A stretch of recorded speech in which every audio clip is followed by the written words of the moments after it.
fidèle, t'es venu sur la terre.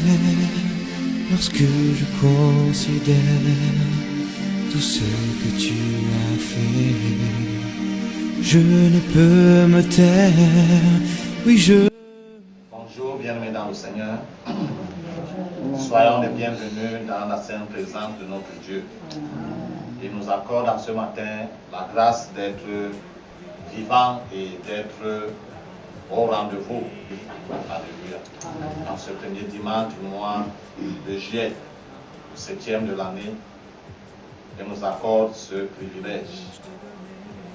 Nous n'allons pas oublier de saluer nos très chers téléspectateurs qui disposent des précieuses minutes de leur temps pour suivre nos messages vidéo. Bien-aimés, nous vous encourageons une fois de plus parce que le temps que vous disposez à Dieu n'est pas une perte. Dieu est fidèle et il va continuer à s'en servir pour la gloire de son Saint-Nom dans vos vies. Alléluia. Nous serons davantage continuer sans nous remettre entre les mains de Dieu qui nous réunit ce matin et qui nous accorde la grâce de saisir sa pensée ou parole. Alléluia. Père glorieux, Dieu Tout-Puissant, nous bénissons ton nom, nous célébrons ta grandeur, reconnaissons ta toute-puissance. Merci pour ce matin, merci pour la vie et merci pour Dieu, pour ce moment où on conduit selon ta grande bonté. Seigneur, que ton Saint-Nom soit davantage élevé, que ton Saint-Nom soit célébré, honoré, au nom de Jésus-Christ de Nazareth. Dieu d'amour et de bonté, daigne encore, Seigneur notre Dieu, au moment et notre confiance ce matin. Donne-nous selon ta grande fidélité, Seigneur. Ô Père éternel, de saisir ta pensée au travers de ta parole. Permets-nous, Seigneur notre Dieu, de la garder précisément dans nos cœurs et surtout de la mettre en pratoire de ton Saint-Nom, Père. Prends contrôle notre roi et notre Dieu, conduis ce moment de partage de ta parole à la gloire de ta majesté. Ton Saint-Nom soit célébré à jamais, au nom de Jésus-Christ de Nazareth. Amen. Amen. Vous asseoir, bien-aimés.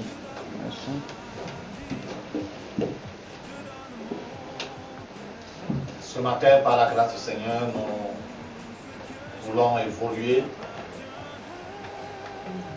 dans... Nous avons introduit dimanche dernier où le Seigneur nous invite à vivre sans paraître. Nous sommes appelés à vivre, c'est vrai, mais ne pas paraître parce qu'en effet, il est supposé que la vie que nous menons n'est pas nôtre. Parce qu'en effet, l'échange a eu lieu entre le Seigneur Jésus-Christ et nous. Nous prenant sa vie et lui prenant notre vie impure. Donc il est supposé que la vie que nous menons soit la sienne. Et tout au long de sa vie sur terre, il a vécu une vie effacée. Alléluia. Même lorsqu'il opérait un miracle, qui est un bienfait fait, il disparaissait du milieu de la scène. Afin que ce qui a été fait puisse rendre gloire à Dieu et à Dieu seul. Alléluia. Ça veut dire que la vie que nous menons, nous devons nous rassurer que cette vie puisse rendre gloire à Dieu. Tout acte, toute parole, toute pensée, devons nous rassurer que cela puisse rendre gloire à Dieu. Sinon, nous sommes en train de nous accaparer de la gloire bien à Dieu et à Dieu seul. Si seulement nous disons être disciples du Seigneur Jésus-Christ, nous devons mener la même vie qu'il a menée. Et ce matin, nous voulons lire dans le livre de Matthieu, au chapitre 6.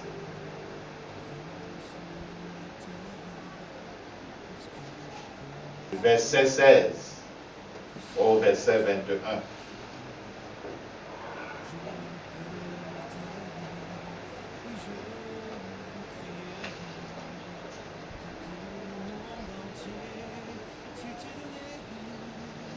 Matthieu 6, verset 16 à 21. Et qui est à la page, lise. Matthieu, verset 16 au verset 21. Lorsque vous jeûnez, ne prenez pas un air triste, comme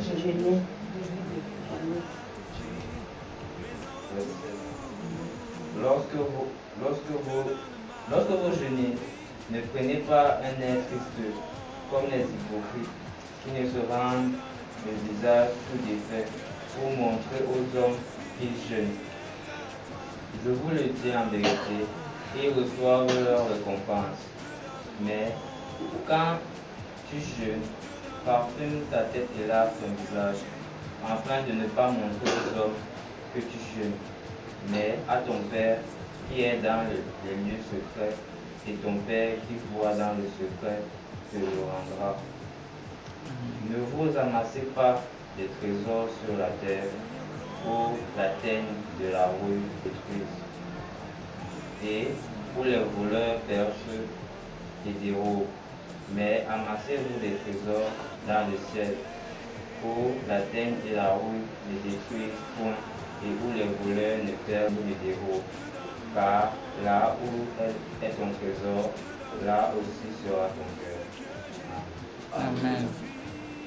Seigneur, continue ici à s'adresser à la foule qui écoutait. Et lorsque l'on jeûne, puisque le jeûne est une discipline secrète, alléluia, une discipline, si je veux dire, individuelle, à moins que ce ne soit, comment on dit cela, une annonce solennelle en assemblée, là on saura que tout le monde est en train de jeûner.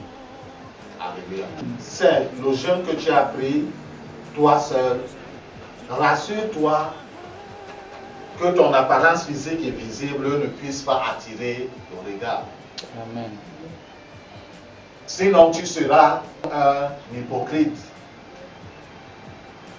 C'est-à-dire que les hypocrites, quand ils jeûnent, le visage est tout défait pour que l'on voit que l'on est en train de jeûner. Et Dieu, le Seigneur dit ici, une personne qui fait cela, pardon, est en train de recevoir sa récompense. Parce que les yeux des hommes vont voir, oh, il est en train de jeûner. Oh mon frère, du courage, que le Seigneur te soutienne, que le Seigneur t'exauce. Il t'a déjà exaucé.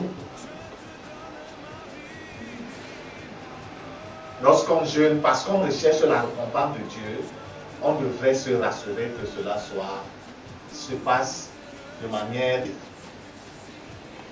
Celui qui peut apercevoir qu'on est en train de jeûner, c'est bien, mais que ce ne soit pas nous qui présentons au travers de notre visage, au travers de notre apparence, à l'autre que, comme il est là depuis, toi, il est en train de jeûner. Et je vais même jeûner juste à 7 jours. D'autres vont juste à 21 jours. C'est bien.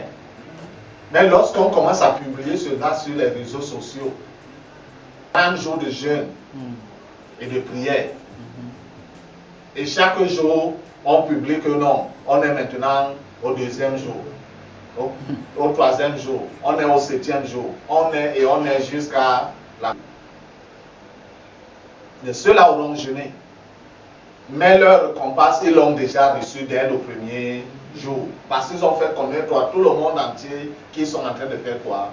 De jeûner et de prier. Dans le secret. Et le Père Céleste qui voit dans le secret nous rendra ce dont nous cherchons. On était davantage de ne pas nous amasser les richesses ou les trésors sur cette terre. Ça ne veut pas dire que nous ne puissions pas travailler pour avoir ces choses. Mais que toutes ces choses que nous pouvons avoir servent pour ceux du royaume. Amen. Tout ce que nous pouvons avoir, c'est vrai. Ça dit qu'on ne peut pas attacher la gueule du bœuf quand il faut le grain. Donc quand tu travailles, Dieu prend soin de toi, nécessairement. Alléluia. Mais Le reste doit servir pour la cause du royaume. Et lorsque tu veux avoir toutes les villes de ton pays et voir même les maisons au-delà, c'est une bonne entreprise.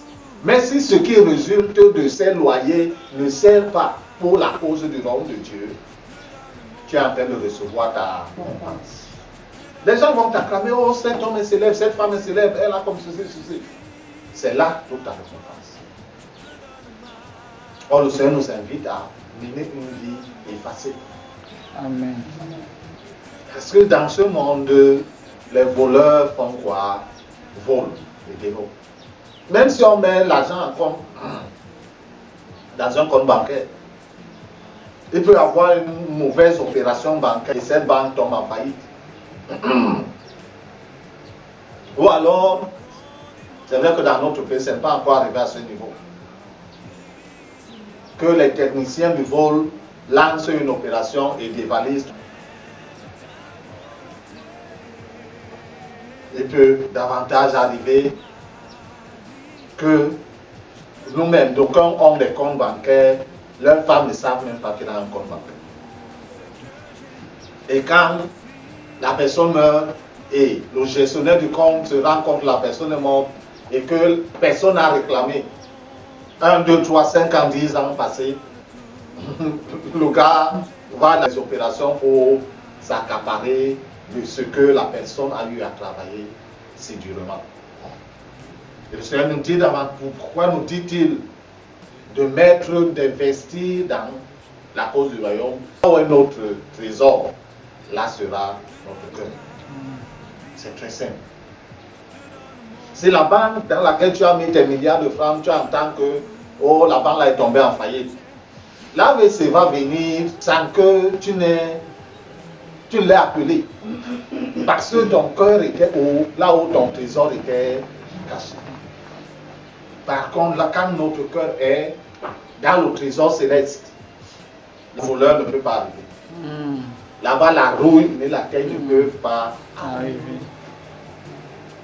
Nous sommes nous-mêmes en sécurité pendant notre marche sur cette terre.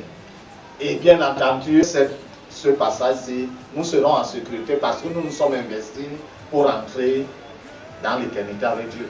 Amen. Plusieurs s'investissent pour vivre éternellement sur cette terre. Or, la parole de Dieu demande que cette terre-ci est de passage. Et les jours sont en train de courir vers la fin. Où ces choses que nous voyons, les maisons et tout ce sur quoi les hommes investissent leur temps, toute leur énergie pour paraître, pour faire comprendre aux gens que tu me connais, tu connais de quel bois je me chauffe, tu connais mes relations, tu connais et tu connais. Donc méfie-toi. Ne fais pas que je t'enferme, on ne trouve même pas ton dossier. Oui. Ils ont la capacité, non? On t'attrape au quartier, on ne peut pas te mettre en prison. Il n'y a aucun dossier qu'on a dit que non, celui-ci, on l'a mis en tête. Il n'y a aucun dossier. On va te chercher comment? Ils ont cette capacité. Mais après tout cela, après, où sera Alléluia. C'est ce sur quoi les êtres humains doivent réfléchir pendant qu'on vit encore. Amen. On a donné aux hommes de Dieu, ou alors les hommes de Dieu ont accepté un très rôle, triste et mauvais.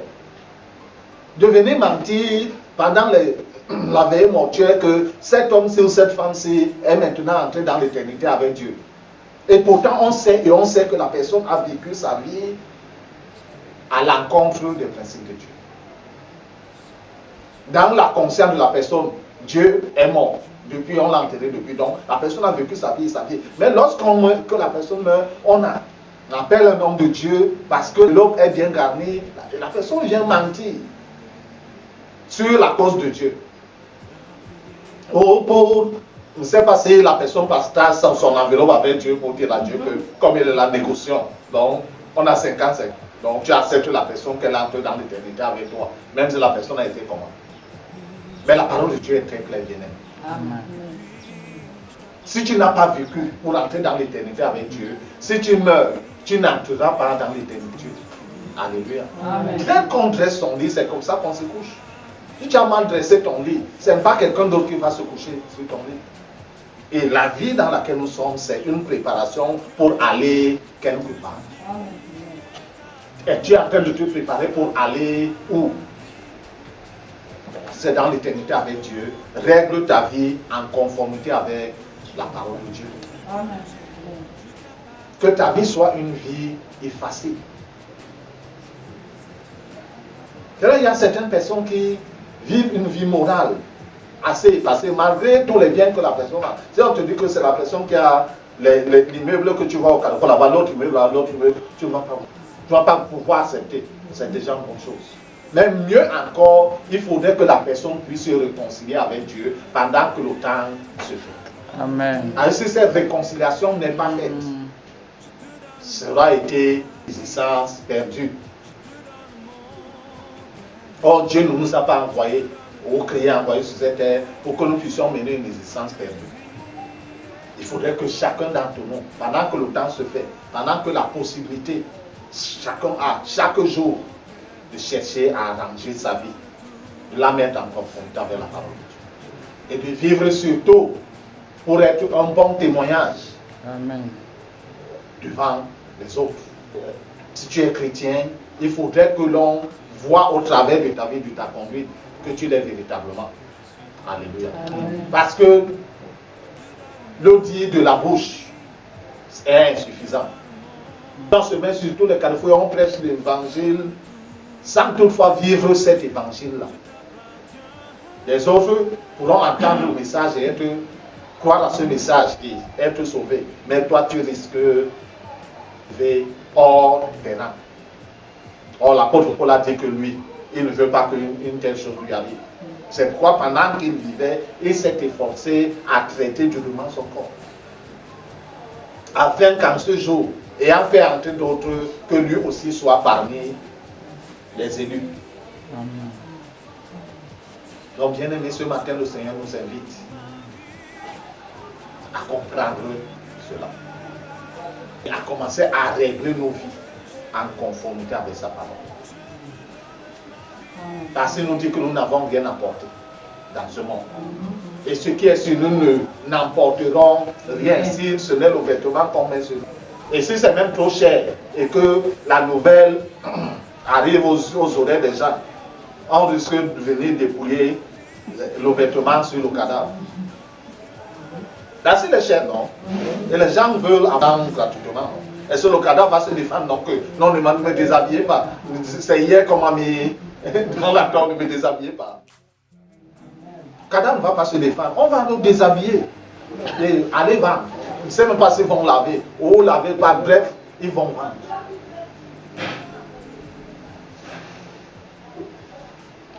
Notre vie, ou la vie que nous devons mener, elle n'est pas la nôtre. C'est la vie de quelqu'un. Et nous devons mener notre vie conformément au principe de cette personne.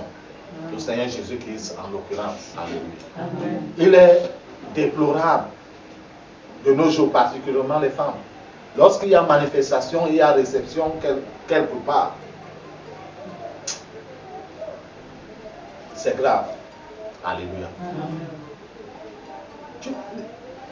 Les hommes, je ne sais pas, je ne comprends pas comment ça se passe.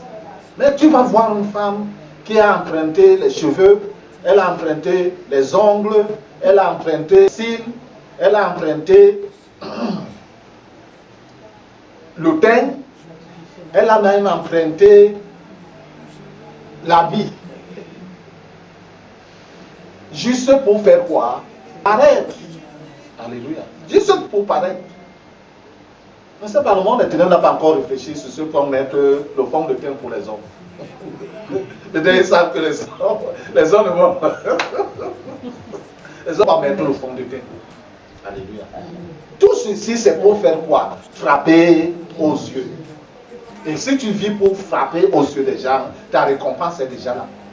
Ne t'attends pas par rapport à l'éternité, à moins que tu ne changes d'homme pendant que le temps se fait. Bien-aimé, que le Seigneur bénisse sa sainte parole dans nos cœurs. Surtout et surtout que nous puissions précieusement la garder et la mettre en pratique. Amen. Seigneur de gloire éternelle, Père tout-puissant, de Christ de Nazareth, que ton Saint-Nom soit élevé, glorifié et béni. Et c'est pour ce matin, Seigneur notre Dieu, ta parole que tu nous adresses. Donne à chacun d'entre nous la grâce, Seigneur notre Dieu, de comprendre, de garder, Seigneur, et de mettre en pratique éternelle au nom de Jésus-Christ de Nazareth. Plus encore, ô Père éternel, notre Dieu, cette personne à qui tu accorderas la grâce de croiser ce message vidéo, donne à la personne de s'y disposer, Seigneur. Et pendant, Seigneur, notre Dieu, notre roi d'écoute, visite également la personne, Seigneur, lui accordant la grâce de comprendre ta pensée, Seigneur, la garder encore et la mettre en pratique, ô Dieu. Et pendant ce temps, Seigneur, visite les aspects de sa vie, de manière effective à la gloire de ton Saint-Nom, Seigneur. Et toute œuvre, ô Père de l'ennemi que tu croises pendant cette visitation, Seigneur, que cette œuvre soit démolie au nom de Jésus de Nazareth. Depuis sa fondation jusqu'à la cime, ô Dieu. Quel que soit l'aspect, Seigneur, de cette personne, ô Père éternel, qui a été ainsi, Seigneur, notre Dieu, affligé, affecté, loi éternelle, que ta main toute-puissante renverse. Et que l'adversaire a érigé. Et que dans ta grande miséricorde, Seigneur, notre Dieu, tu entends une œuvre de réparation, une œuvre de reconstruction, ô Dieu. Une œuvre, ô Père éternel, notre Dieu, de récréation même. Si le besoin se fait, Yahweh, au nom de Jésus-Christ de Nazareth. Le doutable Père, que ton Saint-Nom soit célébré, que ton Saint-Nom soit élevé, Seigneur. Toi qui as toujours agi, perfection divine. Reste, Seigneur, notre Dieu béni, honoré, au nom de Jésus-Christ de Nazareth. Amen.